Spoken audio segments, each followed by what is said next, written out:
Hello साथीहरू, यो के होला? यो चाहिँ आफ्नै करेसा बारीमा फलेको करेला होला। ल हेर्नुहोस्, यति धेरै करेला छ, यो एकैचोटि खान सकिँदैन। त्यसैले चाहिँ हामीले चाहिँ यसरी जुगाड गर्दैछौँ कि जुगाड। हेर्नुहोस्, अब यो चाहिँ हिउँदोमा चाहिँ खाना एकदमै मिठो हुन्छ नि त। अहिले त जताततै पाइन्छ सजिलैसँग यो होइन। हिउँदोमा चाहिँ टक्क चाहिँ यसलाई चाहिँ हामीले यसरी काटेर सुकाएर सुकुटी बनाएर चाहिँ खान मन लाग्दाखेरि खायौँ भने एकदमै मिठो हुन्छ नि यो।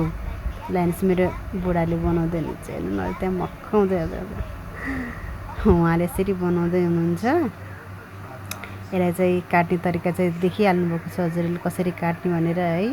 ल हेर्नुहोस् त, यसरी मिलाइ गोलो गरेर यसलाई चाहिँ नचुडिने हिसाबले गर्नुभयो भने हजुरले यस्तो हुन्छ। हेर्नुहोस्, अब यसलाई चाहिँ यसरी चाहिँ घाममा सुकाउनु भयो भने एकदमै राम्रो गरेर सुक्छ, छिट्टो पनि सुक्छ, सजिलो पनि हुन्छ। ल अब हजुरहरूले पनि यसरी बनाएर खानु होला।